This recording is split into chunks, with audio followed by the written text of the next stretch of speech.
আলাইকুম ওরহমতুল্লাহি ওবরাকাতু। নাহমাদুহু ওয়া নুসাল্লি আলা রাসূলিহিল কারীম, আম্মা বা'দ। আজকের দর্সে আমরা যে বিষয় নিয়ে আলোচনা করব সেটা হচ্ছে ইসলামী আকীদার সংক্ষিপ্ত বিকাশের যেই ইতিহাস, সেটা নিয়ে সংক্ষিপ্ত আমরা আলোকপাত করার ইচ্ছা রাখি। আমরা সবাই জানি আকীদা তথা বিশ্বাস বা ইসলামী বিশ্বাস ইসলামী শক্তিশালী এবং সুদৃঢ় প্রতিষ্ঠিত সভ্যতার মূল চাবিকাঠি, মূল বুনিয়াদ। এই আকীদা বিশ্বাসের উপর নির্ভর করেই বিশুদ্ধ চিন্তা, ফিকহি এবং আমলি মৌলিকত্ব আছে, এটার উপর ভিত্তি করেই কিন্তু প্রতিষ্ঠিত হয়েছে। এজন্য সুবাসময় চরিত্র, উত্তম আখলাক যাই বলি না কেন, এগুলা সেই মৌলিক আকীদা বিশ্বাস থেকেই উৎসরিত। একজন মানুষ, একটা সমাজ, একটা রাষ্ট্র বলি, পুরো একটা গোটা উম্মাহ বলি, এটা শক্তিশালী হয় কিন্তু এই বিশুদ্ধ আকীদার উপর ভিত্তি করে। শুধু তাই না, দুনিয়া আখেরাতে সফলতা, আল্লাহ সুবহানাহু ওয়া তাআলার সন্তুষ্টি লাভ, এটা নির্ভর করে বিশুদ্ধ আকীদার উপর ভিত্তি করে। ইসলামী ইতিহাসের পাঠ পরিক্রমা যদি আমরা লক্ষ্য করি, বা ইসলামী ইতিহাসের আকীদার বিকাশের দিকে যদি আমরা লক্ষ্য করি, তখন আমরা দেখি যে এই বিশুদ্ধ আকীদা আমাদের কাছে যুগ পরম্পরায় পৌঁছে দিয়েছেন কিছু সাচ্চা মুসলমান এবং উম্মতের সর্বশ্রেষ্ঠ যারা মানুষ তথা সাহাবে কেরাম রাদিয়াল্লাহু তাআলা আনহুম। তারা নবী করিম সাল্লাল্লাহু আলাইহি ওয়াসাল্লাম থেকে বিশুদ্ধভাবে আমাদের কাছে সে আকীদাগুলা পৌঁছে দিয়েছেন, পরবর্তীদের কাছে পৌঁছে দিয়েছেন। এইভাবেই চলছিল আকীদার ধারাবাহিকতা, আকীদার যে প্রচার প্রসার। কিন্তু এমনই এক সময় কিছু সম্প্রদায়ের অনুপ্রবেশ ঘটল এবং এটার পিছনে কারণও আছে। সেটার বড় একটা কারণ এটা যে ইসলামী আকীদা বিশ্বাস যখন নানা গোত্রে, নানা সমাজে, নানা ভূখণ্ডে প্রচারিত হতে লাগলো, তখন তাদের সেই পূর্বের আকীদা বিশ্বাস তো একটা ছিল, তারা যখন ইসলামী নতুন বিশ্বাসকে ধারণ করলো, কখন এরকম হচ্ছে যে তাদের নিজের সংকীর্ণ বুঝ দিয়ে তারা অনেক সময় বোঝার চেষ্টা করলো, ফলশ্রুতিতে পূর্বের যে তাদের ভ্রান্ত ভুল বিশ্বাস আছে সেটার একটা কালো প্রভাব বলি, এটার কারণে ইসলামে আকীদা বিশ্বাসের মধ্যে ওই যে যারা নতুন করে ইসলাম গ্রহণ করেছে বা অন্যান্য যারা ইসলামের ক্ষতি করতে চাচ্ছে, তাদের মাধ্যমে ইসলামের মধ্যে কিছু নতুন দর্শন, নতুন চিন্তার অনুপ্রবেশ ঘটল, যার ফলশ্রুতিতে এগুলাকে প্রতিহত করা এবং ইসলামী আকীদার পক্ষে দিফা তথা প্রতিরক্ষার কাজের আঞ্জাম আবশ্যক হয়ে গেল, যাতে করে ইসলামী মূল আকীদা বিশ্বাস তার সোনালী শুভ্রতায় নবী করিম সাল্লাল্লাহু আলাইহি ওয়াসাল্লাম যেভাবে উম্মার কাছে পৌঁছে দিয়েছেন সেই অবস্থায় যাতে ফিরে যেতে পারে, যার ফলশ্রুতিতে আকীদা নিয়ে সেই প্রতিরক্ষা বলি বা সংশয় অপনোদন বলি, এই জিনিসগুলার কাজের আঞ্জাম দেওয়ার প্রয়োজন দেখা দিল। আর এই কাজে সবচেয়ে বেশি যারা দিয়েছেন, চার মাযহাবের মস্ত বড় চার ইমাম, ইমাম মালিক, ইমাম আবু হানিফা রহিমাহুল্লাহ, এভাবে আর অন্যান্য আইম্মে কেরাম, ইমাম সুফিয়ান আস-সাউরি, এর পূর্বে আরও যারা আইম্মে কেরাম ছিলেন, তারা সেই সকল আকীদার কাজের আঞ্জাম দিয়ে গিয়েছেন। তারা তালিম করেছেন, সেগুলার প্রয়োজনে লিখেছেন, প্রতিপক্ষের সাথে মুনাজারা করেছেন, সেগুলো আমরা সেই ইতিহাস আমরা কম বেশ জানি। এভাবেই চলছিল। এর পরবর্তীতে ইসলামী আকীদা বিশ্বাসে এমন কিছু মৌলিক আহ, দর্শনের উদয় হইল, এমন কিছু সংশয়ের উদয় হইল, এমন কিছু মূলনীতিমূলক আপত্তির উদয় হইল, অর্থাৎ মূলনীতিকে ফলো করে নতুন নতুন আকীদা বা নতুন নতুন কথা, এগুলার উদয় হইল, যার ফলশ্রুতিতে আকীদাকে সুচারুরূপে মৌলিক মূলনীতি রূপে গঠন করার প্রয়োজন দেখা দিল। এটার পিছনে একটা বড় কারণ ছিল, যেমন মুতাজিলারা, তাদের মূলনীতি ছিল, ইসলামে বহু ফেরকা আছে কিন্তু তাদের বিচ্ছিন্ন বিভিন্ন আকীদা আছে, বদ আকীদা আছে, কিন্তু যাদের মূলনীতি আছে, এই মূলনীতি যদি বাতিলের উপর প্রতিষ্ঠিত হয়, সেই মূলনীতিতে নির্ভর করে আরো প্রচুর বদ আকীদা কিন্তু কি হবে, বের হবে। আমরা জানি মুতাজিলাদের এরকম কিন্তু 5টা মূলনীতি আছে: আদল, তাওহীদ, হ্যাঁ, সলাহ, আসলাম, মাসআলা, এই জাতীয় তাদের মূলনীতি আছে। এগুলোর উপর নির্ভর করে বহু বদ আকীদা কিন্তু প্রতিষ্ঠিত হতে শুরু করলো ফলশ্রুতিতে। এবং সেটার ক্ষেত্রে শাসকদেরও কিন্তু কি ছিল, বিশাল প্রণোদনা ছিল, শাসকদেরও কিন্তু সাহায্য ছিল।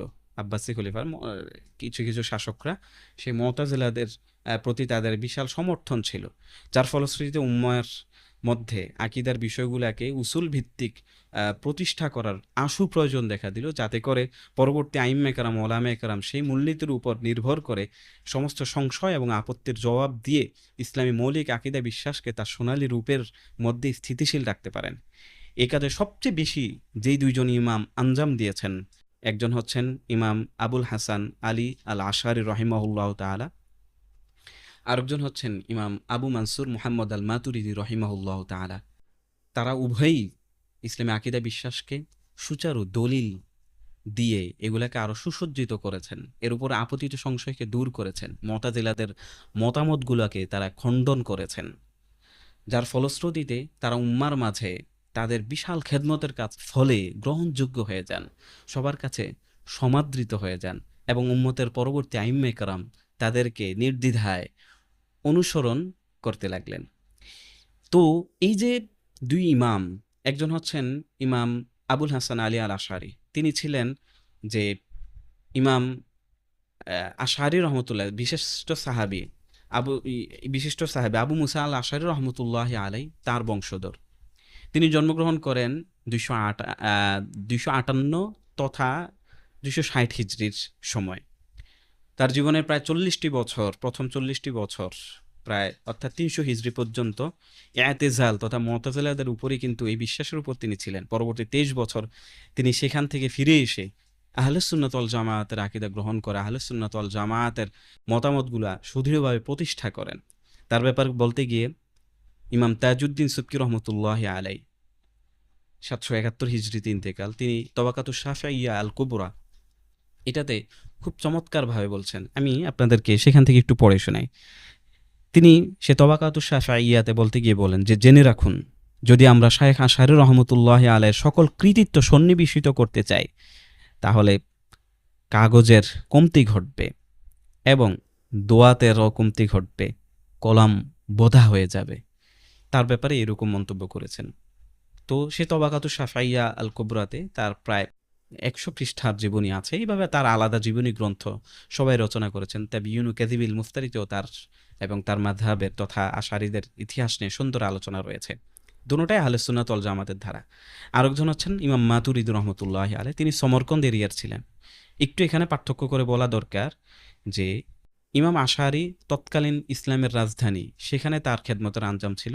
ইমাম মাতুরিদি ছিলেন বর্তমান মধ্য এশিয়ায় সমরকন্দ এলাকার, তার খেদমতটা ছিল সেখানেও। কিন্তু তৎকালীন মুতাজিলাদের একজন অন্যতম পণ্ডিত ইমাম ছিলেন হচ্ছে ইমাম কাবি, তার রুদুদ তিনি কিন্তু কি করেছিলেন, অর্থাৎ তার যে সকল বদ কথা চিন্তা সেই জিনিসগুলাকে তিনি কি করেছেন, প্রতিহত করেছেন, তার সংশয় আপত্তিগুলাকে তিনি কি করেছেন, রদ করেছেন। তো ইমাম আবু মানসুর মাতুরিদি রহমতুল্লাহ আলাইহির সঠিক জন্মসাল নিয়ে ইখতিলাফ আছে, তবে তার উস্তাদদের মৃত্যু সন থেকে তার জন্মসাল একটা কল্পনা করা হয়। আর সেটা হচ্ছে যে তার উস্তাদ অনেকজন আছেন, একজন হচ্ছেন ইমাম মুহাম্মদ ইবনে মুকাতিল আর রাজি, তার ইন্তেকাল হচ্ছে 248 হিজরিতে। তো তিনি যদি তার থেকে শিক্ষা গ্রহণ করেন তাহলে তো কমপক্ষে তার 15 বছর হওয়া চাই যখন তিনি তার থেকে শিক্ষা গ্রহণ করেন। তো এই ক্ষেত্রে এই জন্য ওলামায়ে কেরাম বলেছেন এই গবেষণার ভিত্তিতে, এবং ডক্টর আইয়ুব আলী তিনি আকিদাতুল ইসলাম ওয়াল ইমাম মাতুরিদি এই মতকে প্রাধান্য দিয়েছেন যে 230 থেকে 240 হিজরির মাঝামাঝি সময়ে তিনি কি করেছেন, জন্মগ্রহণ করেছেন বলেই একটা মত পাওয়া যায়। তিনি ইন্তিকাল করেছেন 333 হিজরিতে, যেটা আল্লামা কাউসার রহমতুল্লাহি আলাইহি বলেছেন, এবং তবাকাতের অন্যান্য কিতাবের মধ্যে সেটা বর্ণিত এসেছে। যাই হোক, এখানে একটা বিষয় একটু ক্লিয়ার করা দরকার যে ইমাম মাতুরিদি রহমতুল্লাহ আলাইহি কিন্তু আহলে সুন্নাত ওয়াল জামায়াতের কালামি ধারা সর্বপ্রথম কিন্তু ইমাম মুতাকাল্লিম। এটা এইভাবে বলা যায় যে ইমাম আশআরী রহমতুল্লাহ আলাইহি তো প্রায় 300 হিজরি পর্যন্তই কিন্তু কি ইআতেজালের উপর ছিলেন, মুতাজিলাদের উপর ছিলেন, এরপরে সেটাকে প্রত্যাখ্যান করেন। কিন্তু ইমাম মাতুরিদি রহমতুল্লাহ আলাইহি যদি 235 জন্ম ধরা হয়, তাহলে দেখা যাবে যে তার জীবনের প্রাথমিক বিশাল একটা অংশ তিনি কিন্তু কি সে কালাম চর্চায় কাটিয়েছেন, এবং ইসলামের আকীদা বিশ্বাসের উপর আপতিত সংশয়ের জবাব দিয়েছেন। এজন্য যারা বলেন ইসলামের প্রথম মুতাকাল্লিম ইমাম আশআরী রহমতুল্লাহি আলাইহি, সেটার বিপরীতে আমরা শক্তভাবে এই গবেষণার আলোকে বলি, এবং এটা বলেছেনও ডক্টর আইয়ুব আলী তার আকিদাতুল ইসলাম ওয়াল ইমাম মাতুরিদি, তিনি এটা প্রাধান্য দিয়েছেন যে তিনি আহলুস সুন্নাত ওয়াল জামায়াতের সর্বপ্রথম মানে রসমি অফিসিয়ালি তিনি ছিলেন একজন হচ্ছেন কি মুতাকাল্লিম। তার ব্যাপারেও ইমাম সুবকি রহমতুল্লাহি আলাইহি খুব চমৎকারভাবে বর্ণনা করেছেন যে তিনি বলেন কি, যে তিনি ছিলেন মহান ইমাম, দ্বীনের সংগ্রামী ব্যক্তিত্ব, আকীদায়ে আহলে সুন্নাহ সুদৃঢ় প্রতিষ্ঠাকারী। তিনি মুতাজিলা এবং বেদাতীদের নাস্তানাবুদ করে ছেড়েছেন, তাদের সাথে এমন মুনাজারা করেছেন যা তাদের মুখ বন্ধ করে দিয়েছে। আর তার লালিত মাযহাব ইমাম আযম আবু হানিফা রহমতুল্লাহি আলাইহি এবং তার দুই শাগরিদ ইমাম আবু ইউসুফ এবং ইমাম মুহাম্মদ রহমতুল্লাহি আলাইহি এর মাযহাবেরই প্রতিনিধিত্ব করত। তো আমাদের এই ভারত উপমহাদেশ, বাংলাদেশ, পাকিস্তান এবং হিন্দুস্তানের বিশাল মুসলমান সংখ্যা যে জনসংখ্যা আছে, মুসলিম জনসংখ্যা আছে, আফগানিস্তান, তাজিকিস্তান, উজবেকিস্তান যাই আছে, এরা প্রায় সবাই বা বলতে গেলে হানাফি মাযহাবের ৮০% কিন্তু কি এই মাতুরিদি ধারার অনুসারী। অর্থাৎ যে ইমাম মাতুরিদি রহমতুল্লাহি আলাইহি যে তরিকায় আকীদার বিষয়গুলো আমাদের কাছে বিশ্লেষণ করে গিয়েছেন, সেই তরিকাকে আমরা কি করি, ফলো করি তথা অনুসরণ করি। একটা প্রশ্ন আসতে পারে যে আশারি মাতুরিদি দুইটা ধারা কেন হইল? এটা কি দুইটা আকীদার নাম, চার মাযহাবের মতো? না, আশারি মাতুরিদির মৌলিক আকীদা উভয়েরই এক, কিন্তু আকীদাকে বিশ্লেষণ করা, উত্থাপন করা, প্রতিপক্ষকে রদ করার যে পদ্ধতি, সেটার মধ্যে ইখতিলাফ হওয়ার কারণে, ভিন্নতার কারণে আলাদা হয়েছে। কিন্তু উভয়ের মৌলিক আকীদা এক, কিন্তু আকীদা উত্থাপন, আকীদা বিশ্লেষণ, দলিল উপস্থাপনের ক্ষেত্রে ধারাবাহিকতার আলাদার কারণে দুইটা মাযহাব তথা দুইটা ধারা এটা কিন্তু হয়েছে। এজন্য যাতে এটা মনে না আসে যে আশারি মাতুরিদি এটা আবার আকীদার মধ্যে দুইটা বিশ্বাসের নাম, না, তাদের উভয়েরই বিশ্বাস আহলুস সুন্নাত ওয়াল জামায়াতেরই বিশ্বাসকে প্রতিনিধিত্ব করে। তারা শুধু উভয়ে আলাদা আলাদা করে সেই বিষয়গুলোকে সুন্দরভাবে তাদের অবস্থা, তাদের সমাজের চাহিদা, তাদের ভূখণ্ডের চাহিদার আলোকে দলিলগুলাকে কি করেছেন মানুষের কাছে যেভাবে উপস্থাপন করলে মানুষ বুঝবে, সেইভাবে তারা উপস্থাপনের ভিন্নতার কারণে সে ভিন্নতা হয়েছে। মৌলিক আকীদায় উভয়ে এক, এই বিষয়টা আমাদের লক্ষ্য রাখা চাই। এখানে আজকে এই দর্শের শেষ হোক। আসসালামু আলাইকুম ওয়া রাহমাতুল্লাহি ওয়া বারাকাতুহু।